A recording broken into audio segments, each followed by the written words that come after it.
అందరికీ నమస్కారాలు. రాష్ట్రంలో ఉండే ప్రజలందరికీ నమస్కారాలు, అభినందనలు, శుభాభినందనలు. ఈరోజు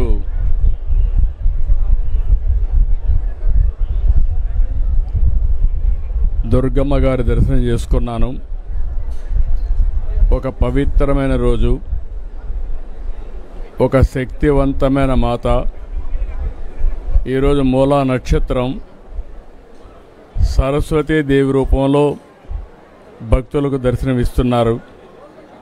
ఈ సందర్భంగా నేను ఈరోజు ప్రభుత్వం తరపున పట్టు వస్త్రాలు దుర్గమ్మ తల్లికి ఇవ్వడం నా అదృష్టంగా భావిస్తున్నా. నేను ఒకటే ఎప్పుడు కోరుకుంటాను, రాష్ట్రం చల్లగా ఉండాలని, దుర్గమ్మ తల్లి మనల్ని అన్ని విధాల ఆశీర్వదించాలని కోరుకుంటాను. పక్కనే చూస్తే కృష్ణమ్మ తల్లి ఈరోజు ఏ విధంగా పరవళ్ళు దొక్కుతూ సముద్రంలోకి వెళుతూ ఉంది. రాష్ట్రాన్ని సుభిక్షం చేసే పరిస్థితికి వచ్చింది. ఈ సంవత్సరం దగ్గర 93-94% రిజర్వాయర్లు అన్నీ కూడా నిండు కుండల బ్రహ్మాండంగా ఉన్నాయి. ఒక జలకళ సంతరించుకునింది. అదే సమయంలో నేను ఎప్పుడు కూడా దుర్గమ్మ తల్లిని కోరేది, రాష్ట్రంలో ఉండే ప్రజలందరూ కూడా సుఖ సంతోషాలతో ఉండాలని, అందరినీ అన్ని విధాల ఆశీర్వదించమని ఒక శక్తి మాత అయినటువంటి దుర్గమ్మ తల్లిని కోరుకుంటాను. ఈరోజు ఈ యొక్క పవిత్రమైన దినాన నేను కోరుకున్నది ఒకటే, ఈ రాష్ట్రంలో ఉండే ప్రజలందరూ కూడా ఆనందంగా ఉండాలి, ఆరోగ్యంగా ఉండాలి, వాళ్ళ సంపద కూడా పెరగాలి. అదే మరి ఎవ్వరూ ఇబ్బందులు లేకుండా సుఖ సంతోషాలతో ఉండేట్టుగా ఆశీర్వదించమని కోరుకున్నాను. ఈరోజు ఇక్కడ చూస్తే మేనేజ్మెంట్ కూడా చాలా సిస్టమేటిక్గా పనిచేస్తున్నారు.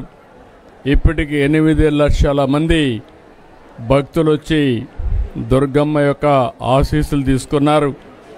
ఈరోజే దగ్గర 1,20,000 మంది ఇప్పటికే దుర్గమ్మ తల్లిని దర్శించుకుని ఆశీస్సులు పొందారు. ఇక్కడ కూడా అన్ని ఏర్పాట్లు చాలా సిస్టమేటిక్గా జరుగుతున్నాయి. ఇంకా ఏ ఒక్క భక్తులకు కూడా ఇబ్బంది లేకుండా సుజావుగా చేయడానికి ఏమేం చేయాలనో అన్ని చర్యలు తీసుకుంటామని చెప్పి కూడా హామీ ఇస్తున్నాను. ఒక పవిత్రత ముఖ్యం. పవిత్రతను కాపాడుకుంటూనే ఎంతమంది భక్తుల్ని ఏ విధంగా దర్శనానికి అవకాశం ఇవ్వాలని అది కూడా చేస్తాం. ప్రసాదాలు కూడా ఒకప్పుడు చాలా వరకు ఇబ్బందులుంటే ఎక్కడా ఇబ్బందులు లేకుండా అన్ని విధాల పవిత్రమైన భావంతో ప్రసాదాలు కూడా తయారు చేయడం, భక్తులకి ఎలాంటి ఇబ్బందులు లేకుండా అన్ని వసతులు కల్పిస్తున్నాం. అందుకే విఐపి దర్శనాలు కూడా రెగ్యులేట్ చేశాం. ఒక పద్ధతి ప్రకారం ఎప్పుడంటే అప్పుడు రాకుండా విఐపి దర్శనాలు కూడా రెగ్యులేట్ చేసి ఎక్కడికక్కడ ఎక్కువ సమయం సాధారణ భక్తులకు కేటాయించే పరిస్థితికి వచ్చాం. ఇదంతా కూడా దుర్గమ్మ నడిపించే ఆశీస్సులు. వారి ఆశీస్సులతో మళ్ళీ ఒకసారి కోరుకుంటున్నా, ఈ రాష్ట్రం అన్ని విధాల సుఖ సంతోషాలతో అష్ట ఐశ్వర్యాలతో ముందుకు తీసుకుపోయే విధంగా ఆశీర్వదించమంటున్నా. ఇటీవల కాలంలో మీరు చూస్తే సూపర్ 6 కార్యక్రమాలు తీసుకున్నాం. దీనివల్ల పేదవాళ్ళందరికీ కూడా అనేక కార్యక్రమాల ద్వారా లబ్ధి పొందే పరిస్థితి వచ్చింది. అదే మరి నిన్న మొన్న ఒక పక్కన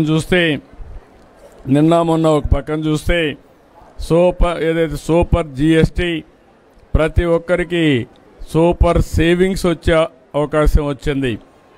అంటే కొనుగోలు శక్తి పెరిగింది.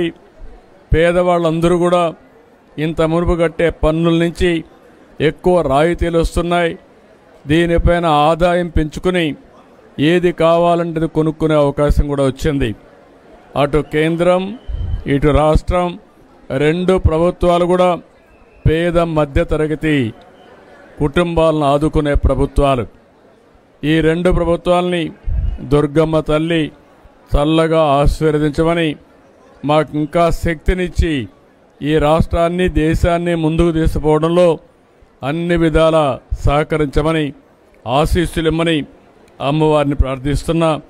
ఈ సంవత్సరం మీరు చూస్తే 14-15లోనే కొన్ని పనులన్నీ కూడా ఘాట్ రోడ్ అభివృద్ధి చేశాం.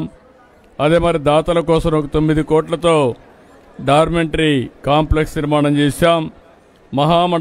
మండపంలో 4 హైస్పీడ్ లిఫ్ట్లు ఏర్పాటు చేశాం. పుష్కరాల సందర్భంగా 1000 కోట్ల రూపాయలు ఖర్చు పెట్టి ఘాట్లు అదే మరిగా అనేక అభివృద్ధి కార్యక్రమాలు చేశాం. ఈరోజు మళ్ళీ 1500 మంది సామర్థ్యంతో 25 కోట్లతో నిర్మిస్తున్నటువంటి అన్నప్రసాద భవనం 6 నెలల్లో పూర్తవుతుంది. ఇంకొక పక్కన నూతన ప్రసాదం తయారు చేసే సదుపాయాన్ని కూడా 27 కోట్ల రూపాయలు ఖర్చు పెట్టి 3 నెలల్లో పూర్తి చేస్తాం. ఇది కాకుండా ప్రధాన ఆలయానికి సమీపంలోని పూజలు సేవల కోసం ఒక 5,50,00,000 రూపాయలు ఖర్చు పెట్టి పూజా మండపాన్ని నిర్మాణం చేస్తాం. దాతల సహకారంతో యాగశాల ఏర్పాటు చేయడం, ప్రవేశ ద్వారం నుండి మహామండపం వరకు 14 కోట్ల రూపాయలతో చేపట్టినటువంటి ఎలివేటెడ్ క్యూ కాంప్లెక్స్ కూడా 5 నెలల్లో పూర్తవుతుంది. మొన్నే కొత్తగా ట్రస్ట్ బోర్డు కూడా వేసాం. మళ్ళీ మనందరం కూడా తొందరలో 2027లో గోదావరి పుష్కరాలు వస్తున్నాయి. 2028 కృష్ణమ్మ పుష్కరాలు వస్తున్నాయి. ఈ 2 పుష్కరాలు కూడా ఘనంగా చేసుకుని ఒక పక్క దేవతల్ని దేవుళ్ళని ఆరాధించడమే కాకుండా ప్రకృతిని కూడా ఆరాధిస్తూ ముందుకు పోయే సాంప్రదాయం మంది. ఆ సాంప్రదాయానికి శ్రీకారం చుడుతూ అన్ని విధాల మనం ఆనందంగా ఉండాలంటే దేవతల దేవుళ్ళ యొక్క ఆశీర్వాదాలు కావాలి. ఎప్పుడు కూడా దుర్గమ్మను మనం ఒకటే కోరుకుంటాం, దుష్ట శక్తుల్ని అంతం చేసి అందరినీ కాపాడే తల్లి శక్తిపీఠం, శక్తివంతమైన తల్లి దుర్గమ్మ తల్లి. ఆ తల్లిని ఒకటే కోరుకున్నాం. ఈరోజు మేమందరం చేసే ఈ మంచి పనికి అన్ని విధాలా సహకరించామని మరొకసారి ఆ తల్లిని కోరుకుంటూ, ఈరోజు భక్తులకి ఎలాంటి సౌకర్యాలు లేకుండా ఇంకా ఒక 4వ తారీఖు వరకు దగ్గర ఇంకొక 8 లక్షల మంది వస్తారని ఆశిస్తున్నాం. మొట్టమొదటిసారిగా విజయవాడ ఫెస్టివల్స్ కూడా దీంతో కలిపి చేస్తున్నారు. ఒకప్పుడు దసరా ఉత్సవాలంటే కలకత్తా గుర్తొచ్చేది, లేకపోతే మైసూరు గుర్తొచ్చేది. ఈ సంవత్సరం నుంచి దసరా ఉత్సవాలంటే దేశ విదేశాల్లో గుర్తొచ్చే విధంగా విజయవాడ ఫెస్టివల్స్ ఉంటాయి, విజయవాడ దసరా ఉత్సవాలు ఉంటాయని చెప్పి కూడా నేను మీకు తెలియజేసుకుంటూ, ఆ దసరా ఉత్సవాల్ని బ్రహ్మాండంగా సెలబ్రేట్ చేస్తున్నటువంటి విజయవాడ నాయకులందరినీ పేరు పేరున అధికారుల్ని నాయకుల్ని పేరు అభినందిస్తున్నా.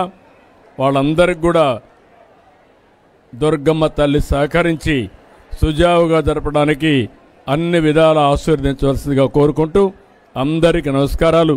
జై హింద్.